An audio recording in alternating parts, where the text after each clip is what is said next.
Assalamualaikum warahmatullahi wabarakatuh. Perkenalkan, saya Jatmika Nur Hadi, SSM Hum. Saya merupakan dosen pada program studi Bahasa dan Sastra Indonesia, Fakultas Pendidikan Bahasa dan Sastra, Universitas Pendidikan Indonesia. Saya mengampu salah satu mata kuliah, yakni mata kuliah psikolinguistik. Mata kuliah ini memberikan dasar-dasar pengetahuan yang memadai mengenai psikolinguistik. Ruang lingkup bahannya meliputi pengertian, ruang lingkup dan sejarah psikolinguistik, landasan kognitif dan psikologis bahasa, pemrosesan bahasa yang terkait dengan mekanisme persepsi dan komprehensi terhadap ujaran, kemudian produksi ujaran dan produksi bahasa, memori, pikiran dan bahasa, landasan sosial bahasa, pemerolehan bahasa, seperti ciri, tahapan, proses, dan berbagai aspek lainnya, kemudian materi terkait bilingualisme, teori pembelajaran bahasa dalam psikologi, perkembangan dan pembelajaran bahasa, dan juga terdapat materi terkait landasan biologis dan neurologis bahasa. Selain itu, pada mata kuliah ini juga dibahas gangguan berbahasa dan terapi ujaran serta terapi bahasa. Nah, setelah mengikuti mata kuliah ini, diharapkan mahasiswa memiliki capaian-capaian individual dalam perkuliahan, kemudian memiliki capaian-capaian kelompok dalam perkuliahan, memiliki pengetahuan konseptual tentang teori-teori dalam kajian psikolinguistik, kemudian merencanakan prosedur dan tahapan penelitian psikolinguistik, menerapkan prosedur dan tahapan penelitian psikolinguistik, merancang laporan mini riset psikolinguistik, menulis laporan mini riset psikolinguistik, dan yang terakhir menyampaikan presentasi hasil laporan mini riset psikolinguistik itu sendiri. Nah, materi yang dipelajari kurang lebih terdiri dari 16 pertemuan yang diantaranya terdapat UTS dan UAS. Nah, yang pertama materi terkait pengertian ruang lingkup dan sejarah psikolinguistik. Materi di pertemuan berikutnya landasan kognitif dan psikologis bahasa. Di pertemuan ketiga ada produksi ujaran dan produksi bahasa. Kemudian di pertemuan keempat pemrosesan bahasa, mekanisme, persepsi dan komprehensi terhadap ujaran. Kelima membahas memori, pikiran dan bahasa. Keenam landasan sosial dan budaya bahasa. Ketujuh pemerolehan bahasa, ciri, tahapan, dan proses. Kemudian di pertemuan ke-8 ada UTS berupa penyusunan mini riset. Pada pertemuan ke-9, pemerolehan bahasa seperti dari aspek sintaksis, semantik, fonologi, dan aspek pragmatik.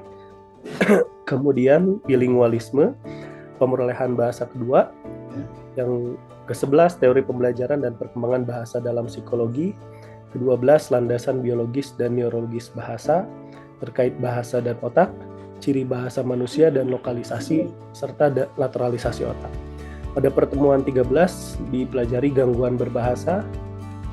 Pada pertemuan 14 terapi ujaran dan terapi bahasa. Kemudian pada pertemuan 15 diadakan presentasi hasil mini riset psikolinguistik. Dan di pertemuan 16 ditutup dengan ujian akhir semester berupa tes. Nah, baik setelah dan sebelum masa pandemi, perkuliahan ini dilaksanakan sudah dengan dua metode, yakni sinkronus dan asinkronus.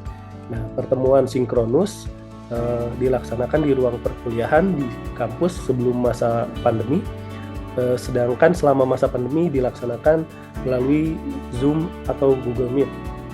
Nah, diharapkan dengan dua metode ini justru mahasiswa akan belajar lebih banyak karena selain belajar langsung di kelas, ada juga materi-materi yang disampaikan melalui Learning Management System yang dimiliki UPI seperti SPOT dan juga SPADA. Nah, kemudian pertemuan asinkronus dilaksanakan dengan menggunakan SPOT UPI dan SPADA UPI. Selain itu, terdapat pemanfaatan messenger seperti grup WhatsApp untuk berkirim pesan. Nah, kemudian mata kuliah ini menggunakan 3 metode, yakni teknik inquiry yang dititik beratkan pada pencarian berbagai literatur dan rujukan terkait mini riset yang akan dikerjakan. Pada teknik ini juga mahasiswa diajari untuk menyaring data dari tidak hanya dari buku tetapi dari berbagai jurnal baik nasional maupun internasional menggunakan perangkat lunak.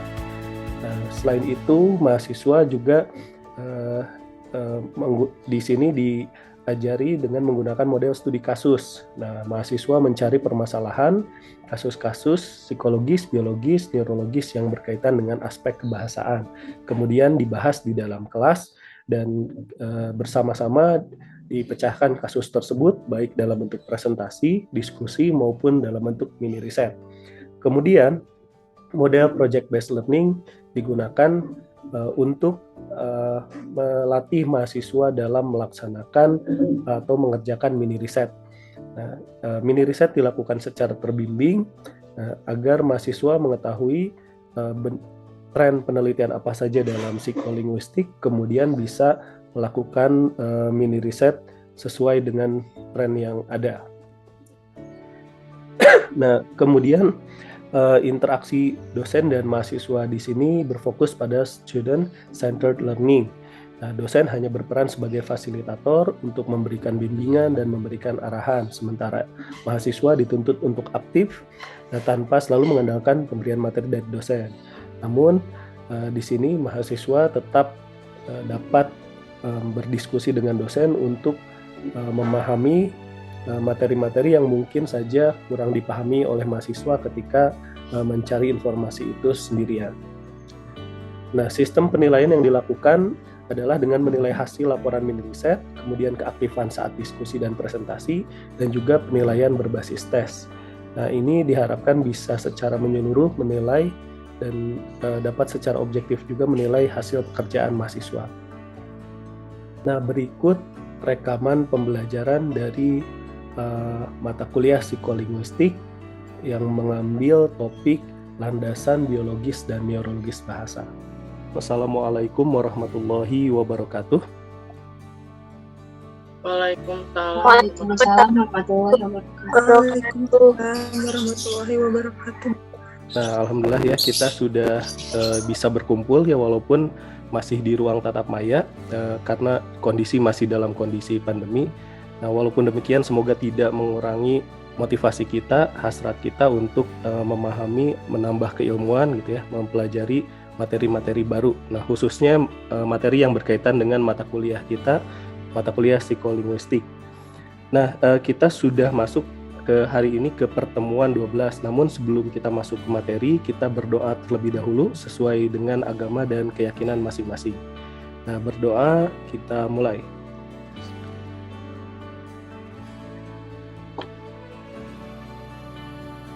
Berdoa selesai. Insya Allah materi yang kita pelajari kali ini adalah materi yang berjudul landasan biologis dan neurologis bahasa ya. Walaupun nanti yang lebih banyak difokuskan itu lebih banyak pada landasan neurologisnya gitu ya. Nanti landasan biologisnya bisa kalian pelajari di Spot ya. Saya sudah buat video, sudah mengunggahnya di Spot, dan juga nanti ada tugas yang diberikan setelah materi hari ini selesai. Nah, sebelum kita masuk ke dalam materi, saya akan dulu mereview ya sambil kita menunggu rekan-rekan yang lainnya yang mungkin akan segera bergabung. Saya akan mereview materi di pekan sebelumnya ya, berkaitan dengan teori pemerolehan ya, teori pemerolehan bahasa dan juga perkembangan bahasa ya. Jadi dalam teori pemerolehan itu kita minggu lalu sudah kenal nih, ada 3 teori ya, ada teori behaviorisme ya, ada teori nativisme, ada teori kognitivisme ya. Nah, mungkin saya mau tanya, ada yang masih ingat teori behaviorisme itu apa? Izin menjawab, Pak. Ya, silakan Nur Cipta. Behaviorisme itu jadi kemampuan bahasa itu dikuasai atau dikendalikan dari luar. Di luar itu maksudnya adalah dari lingkungan sekitar. Jadi pemerolehannya itu diperoleh dari suatu kebiasaan gitu. Jadi dari lingkungan. Betul, tepat sekali gitu ya. Jadi lingkungan itu berpengaruh besar ya terhadap kemampuan berbahasa seseorang gitu ya. Bahkan kalau kita lihat gitu ya, bahwa sesuatu yang diulang-ulang gitu ya, yang diberikan respon stimulus itu adalah teori dari behaviorisme itu. Tepat gitu ya. Jadi lingkungan itu berpengaruh terhadap kemampuan berbahasa. Nah, yang kedua, ada yang tahu teori nativisme? Izin menjawab, Pak. Boleh, silakan Silva. Kebalikan dari teori yang pertama, kalau nativisme itu dipengaruhi oleh faktor-faktor yang dibawa oleh manusia sejak lahir ya. Betul, gitu ya. Jadi nativisme ya dari kata native sendiri, innate gitu ya, itu bakat bawaan ya. Itu jadi sudah dibawa, dibekalkan. Nah, kita ingat teorinya dari Chomsky ya, ada LAD atau Language Acquisition Device. Gitu. Jadi kita sudah dibekalkan oleh Tuhan, ada alat gitu ya di otak kita yang bisa membuat kita bisa berbahasa gitu. Itu yang membedakan kita dengan makhluk lainnya gitu ya, dengan hewan tentunya. Nah, yang ketiga ada teori kognitivisme. Ada yang bisa menjawab? Silakan. Saya, Pak. Boleh, Dara? Silakan. Ya, Pak. Teori kognitivisme itu proses belajar antar individu yang berkaitan dengan bernalar.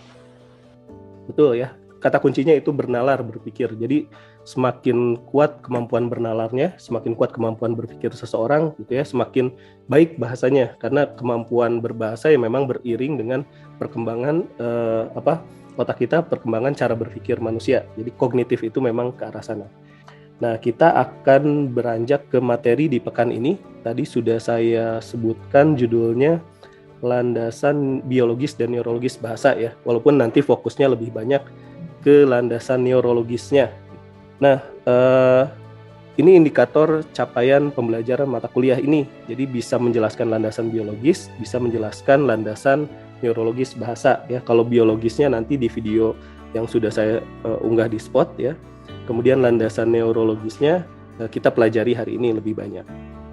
Nah, kurang lebih yang akan kalian pelajari garis besarnya ada 4 ya, pengantar, kemudian bukti lokalisasi dan lateralisasi otak, bagian otak manusia, dan metode pencitraan otak. Sambil nanti saya tunjukkan ya, saya demonstrasikan bagaimana sebetulnya metode pencitraan ini dilakukan. Tadi kita mengenal ini ada gambar otak ya. Kemudian di sini kenapa saya ambil bagian otak yang tampak dari bagian kiri ya, dari sebelah kiri. Karena memang bagian kiri ini lebih berkaitan dengan aspek bahasa. Nah, kenapa berkaitan dengan aspek bahasa? Ini ada buktinya ya. Buktinya disebut yang pertama adalah bukti lokalisasi.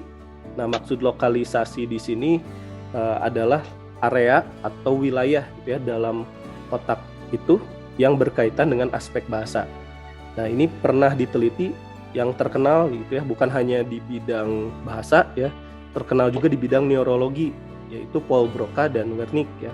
Jadi ada yang disebut dengan area Broca, ada yang disebut dengan area Wernicke ya. Nah, di sini ketika terjadi kerusakan pada area tersebut ya, misalnya pada area Broca, kecenderungan bahkan kemungkinan besar ya, orang itu akan terganggu produksi bahasanya. Jadi dia tidak bisa berujar, tidak bisa bertutur, tidak bisa memproduksi bahasa. Nah, ini disebut sebagai afasia, afasia motorik atau afasia produktif ya, produktif afasia. Nah, biasanya penyebabnya apa? Bisa jadi stroke. Kalau misalnya kita terserang stroke ya, amit-amit jangan ya sebetulnya. Kalau misalnya ada pasien stroke nih, nah yang terkena pecah pembuluh darahnya itu di area Broca ini ya, kemungkinan dia tidak bisa berbicara. Jadi kalau yang setelah stroke ternyata dia ada gangguan, tidak bisa berbicara gitu ya, tapi bisa memahami ya, masih bisa memahami ujaran orang lain, tapi tidak bisa menyatakan sesuatu, kesulitan, dan biasanya disertai dengan wajah yang agak bengok ya, bengok itu kurang simetris lah ya, bahkan tidak bisa digerakkan. Nah, ini bisa jadi terserang afasia Broca ini atau motorik afasia ini. Nah, ada juga yang disebut Wernicke afasia. Nah, ini agak sebelah kanan dikit, sebelah belakang dikit ya. Jadi kalau Broca agak depan, ini lebih kalau di bagian otaknya lebih di area temporal ya. Kalau yang Wernicke itu lebih ke area parietal, agak ke belakang sini dikit ya. Nah, ini ketika terjadi stroke atau gangguan, nah gangguan ini menyebabkan terjadinya permasalahan dalam memahami bahasa atau kita sebut sebagai reseptif afasia. Jadi kita bisa saja orang dia tetap berkata-kata ya, bisa tetap berujar, tapi ujarannya bisa jadi dia tidak pahami. Ini membuktikan bahwa secara lokal, secara wilayah area otak gitu ya, ketika terjadi kerusakan di bagian otak kiri, terutama di yang ditunjukkan di gambar, ini menyebabkan permasalahan bahasa. Nah, bukti yang kedua adalah bukti lateralisasi. Nah, buktinya apa? Yang pertama, ada bukti bahwa ketika belahan kiri otak dianestesi ya. Jadi ketika dianestesi itu dibius ya. ternyata kemampuan berbahasa hilang. Nah, tapi kalau bagian kanan di anestesi, ya kemampuan bahasa tidak hilang. Nah, ini menunjukkan bahwa belahan kiri secara lateral ya, ini berkaitan dengan aspek bahasa. Nah, kedua, ketika bersaing dalam menerima input bahasa. Nah, misalnya ini ada tes menyimak dikotis ya, suara-suara ya yang dipaparkan, yang distimuluskan pada respondennya, pada partisipannya. Nah, kemudian suara itu mengganggu tes menyimaknya. Ya, jadi paparan suara gitu ya yang diberikan saat stimulus itu diberikan, ternyata telinga kanan ini lebih unggul daripada telinga kiri ketika mendengarkan bahasa. Kenapa? Kan otaknya ada di sebelah kiri. Nah, kenapa telinga kanan yang lebih unggul? Nah, kita ingat bahwa bagian otak itu bersilangan, ya gitu ya, mengontrol bagian secara bersilangan. Jadi kalau kita tidak kidal, ya, otak kiri itu mengatur bagian sebelah kanan, otak kanan mengatur bagian sebelah kiri. Nah, kemudian ketika materi bahasa disajikan melalui penglihatan kanan dan kiri, maka penglihatan kanan lebih tepat dan cepat menangkap materi karena dia secara lateral gitu ya, berkaitan erat dengan tadi otak kiri ya, bersilangan tadi. Nah, kemudian ketika melakukan kegiatan berbahasa baik secara terbuka maupun tertutup, belahan otak kiri menunjukkan kegiatan elektris yang lebih besar daripada otak kanan ya. Salah satu alatnya namanya elektroencephalograph ya. Dia bisa mengukur kegiatan listrik, sinyal listrik. Nah, karena di kepala kita itu sebetulnya ada sinyal listrik. Jadi kenapa tidak terasa listriknya? Karena ukuran listriknya itu kecil, ukurannya mikrovolt. Jadi sangat kecil ya, kalaupun diukur pakai alat ya alatnya harus bisa mengamplifikasi mikrovolt tersebut jadi volt gitu ya, jadi sesuatu yang bisa terlihat lah. Jadi bukan tidak ada otaknya, tapi ukuran voltase yang ada di kepalanya itu kecil. Ini ada bagian-bagian otak ya, ada 14 dan juga ada fungsinya gitu ya. Jadi kalau visual area itu ya walaupun mata kita di depan, ternyata visual area itu adanya di bagian belakang. Makanya kalau ada seseorang yang terbentur ya, area occipital lobe-nya terbentur, kemudian terjadi luka gitu ya, dan luka itu menyebabkan gangguan di occipital lobe, itu bisa mengganggu pandangan ya. Jadi kalau yang kalau depan ini tidak mengganggu pandangan gitu ya. Kalau yang terkena frontal lobe itu yang mengganggu apa? Pikiran, executive function. Jadi kemampuan kita bertindak gitu ya. Memerintah, mengontrol sesuatu. Nah, makanya orang yang gangguan jiwa ya, ODGJ, itu yang terganggu itu yang bagian frontal lobe. Nah, kalau misalnya ada yang kecanduan film porno, nah bagian yang terganggu yang mana? Di area 13 frontal lobe. Apa yang terganggu? Higher mental function. Makanya yang kecanduan gitu ya, itu akan kesulitan untuk berpikir kritis. Gitu. Jadi alasannya itu ya. Jadi konsentrasi susah gitu ya. Tidak bisa memplanning, tidak bisa membuat judgement gitu ya, emosinya terganggu ya karena bagian ini yang diserang gitu ya ketika hal-hal yang berkaitan tadi dengan kecanduan gitu ya, dengan porno tadi. Nah, ini ada beberapa metode dalam pencitraan otak yang bisa kita kenali ya. Yang pertama ini fMRI ya, ada yang juga yang CT scan gitu ya. Nah, ini mirip. Jadi bagaimana aktivitas otak ini diukur? Nah, jadi yang diukur itu adalah perubahan yang terjadi dengan aliran darah di otak manusia. Makanya kalau yang stroke, aliran darahnya terganggu, nah diukur nih aliran otak mana yang bekerja gitu ya, yang terganggu itu bisa terlihat dengan fMRI. Ya, kalau seseorang diberi tugas bahasa, nah area-area yang bekerjanya kurang lebih seperti ini. Ini lebih dominan di otak kiri ya. Citra dari fMRI ketika seseorang diberi tugas-tugas bahasa. Nah, kalau istirahat juga ada bagian yang bekerjanya ya, tapi tidak sebanyak area berbahasa ya. Kalau area berbahasa di sini bagian Wernicke-nya juga ikut bekerja gitu ya. Kalau ketika resting state ya, istirahat, area Wernicke-nya kurang banyak bekerja ya. Kemudian ada juga positron emission tomography. Ini lebih ekstrim saya rasa karena otak yang dipindah itu disuntik dulu. Disuntiknya dengan apa? Air radioaktif. Kalau fMRI itu aliran darah, kalau PET ya itu melihat dari pergerakan air radioaktifnya. Nah, kalau seseorang melihat melihat sesuatu ini di otak belakang tadi ya, visual ya, sama ya, visual, bagian visual. mendengarkan listening ya, karena telinga kita di kiri ya, listening ada di area telinga ya, kurang lebih di sini. Kalau mengingat ini agak belakang ya di sini. Jadi kalau terbentur di belakang biasanya area ingatan yang terganggu ya. Kalau bekerja gitu ya, working memory yang bekerja ini kurang lebih di area ini. Jadi fungsi-fungsi tadi bukan asal saja disebutkan, tetapi berdasarkan aktivitas otak yang sudah dicitrakan ya. Kemudian ada juga metode lain namanya magnetoencephalografi ya, seperti nama karakter X-Men ya, Magneto ya, karena berkaitan dengan magnet. Jadi bagaimana medan magnet yang dihasilkan oleh arus listrik yang ada di otak manusia ini dimanfaatkan gitu ya, sehingga bisa diketahui bagian mana yang sedang bekerja ketika melakukan sesuatu.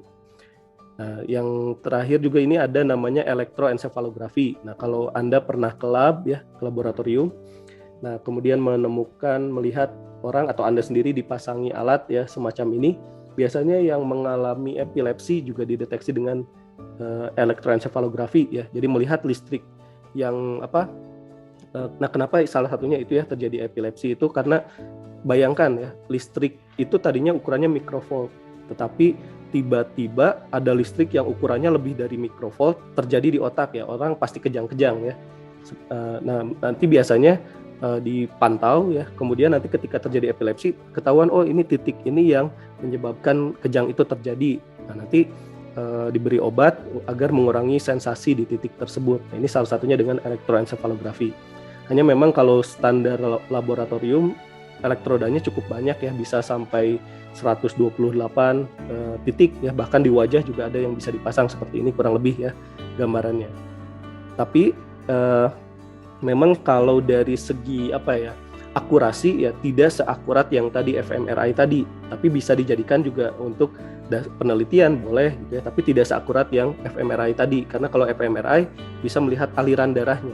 Kalau ini lebih pada sinyal listrik ya, aktivitas listrik. Nah, ini bisa melihat kalau misalnya seseorang dalam kondisi rileks ya, misalnya gelombang tetanya atau alfanya aktif. Nah, ini bisa terlihat lebih berwarna merah ya. Jadi bisa mengukur seberapa rileks seseorang, seberapa tenang seseorang, atau seberapa stres seseorang, salah satunya bisa diukur dengan ini.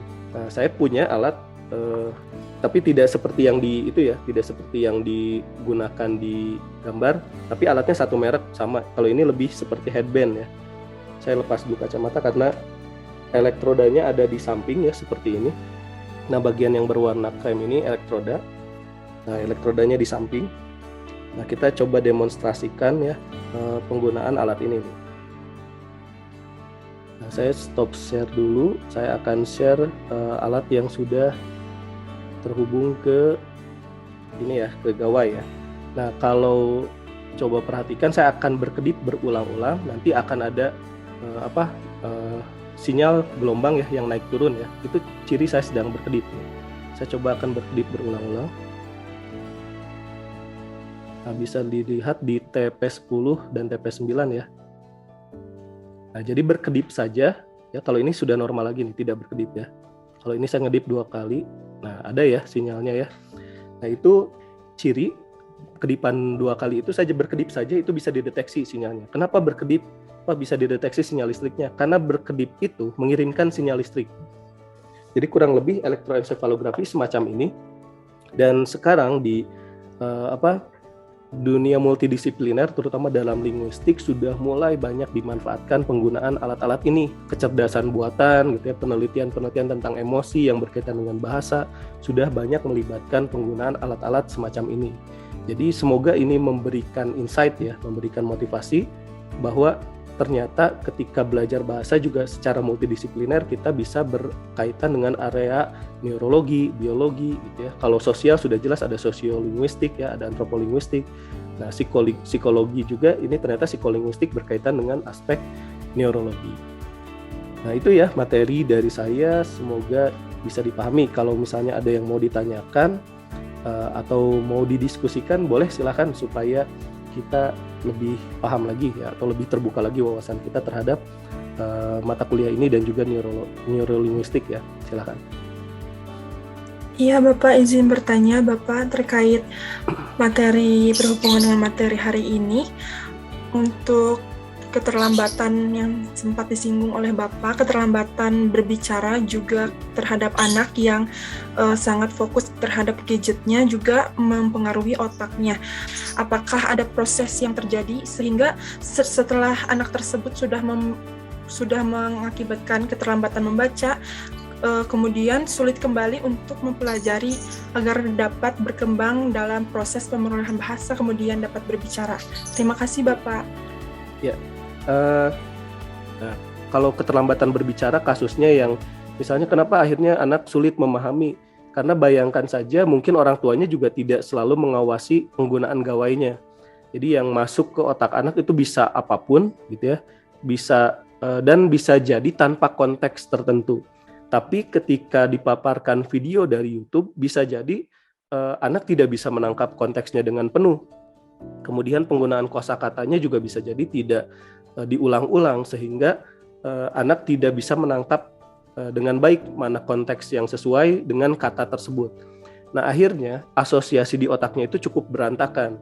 Dan ketika sesuatu sangat berantakan, akan lebih sulit untuk diuraikan. Ya, logikanya kan seperti itu. Kalau kalimat-kalimatnya lebih sederhana gitu ya, kosakata yang lebih sederhana mungkin lebih mudah diuraikan, tapi karena lebih lama gitu ya, akhirnya lebih sulit untuk diuraikan.